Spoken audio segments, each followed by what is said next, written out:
রাজধানীর বুকে প্রকাশ্যেই গুলি করে হত্যার চেষ্টা, শুনতেই শিউরে ওঠার মতো। গুরুতর আহতের নাম ওসমান হাদি। ব্যস্ত এলাকায় প্রকাশ্য দিবালোকে এমন হত্যা চেষ্টা শুধু একটি ঘটনায় নয়, বরং নতুন করে অনেক শঙ্কা, রাজনৈতিক উত্তেজনার জন্ম দিয়েছে।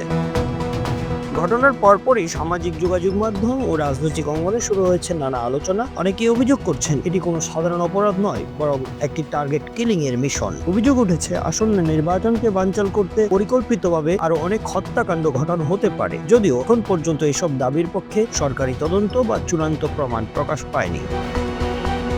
তবে উদ্বেগ এখানেই শেষ নয়। আগ্নেয়াস্ত্র ব্যবহার করে একের পর এক গোলাগুলির ঘটনা ঘটছে কয়েক মাস ধরেই। বাড়ছে রাজনৈতিক হত্যাকাণ্ড। গত 11 মাসে দেশে রাজনৈতিক খুন হয়েছে 98টি। ভোটের মাঠে সন্ত্রাস ও সহিংসতার আশঙ্কায় নানান স্তরে ছড়িয়ে পড়েছে আতঙ্ক।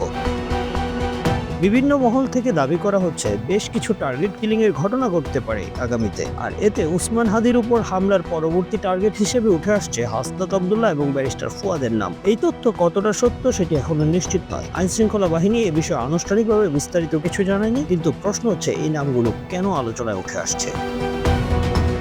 বাংলাদেশের রাজনৈতিক ইতিহাসে আমরা আগেও দেখেছি, নির্বাচন সামনে এলেই সহিংসতা, আতঙ্ক এবং অস্থিরতা বাড়ে। কখনো রাজনৈতিক লাভের জন্য, কখনো পরিস্থিতি ঘোলাটে করতে পরিকল্পিতভাবে সহিংসতার আশ্রয় নেওয়া হয়, এমন অভিযোগ নতুন নয়। ফলে ওসমান হাদির হত্যা চেষ্টাকে ঘিরে মানুষ স্বাভাবিকভাবেই সন্দিহান। বিশেষজ্ঞরা বলছেন, যদি এটি সত্যিই টার্গেট কিলিং এর উদ্দেশ্য হয়ে থাকে, তাহলে এর প্রভাব সুদূর প্রসারী। একদিকে জনমনে ভয় বাড়বে, অন্যদিকে নির্বাচন নিয়ে আস্থা আরো কমে যেতে পারে। আবার কেউ কেউ মনে করছেন, উদ্দেশ্য প্রণোদিতভাবে গুজব ছড়িয়ে পরিস্থিতি উত্তপ্ত করাও হতে পারে। তাই যাচাই বাছাই ছাড়া কোনো তথ্য বিশ্বাস করা বিপজ্জনক।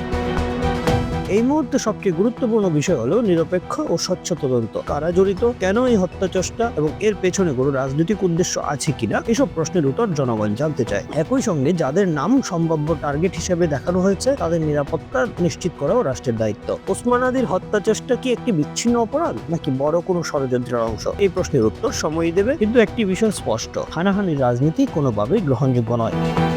Bangla affairs news desk.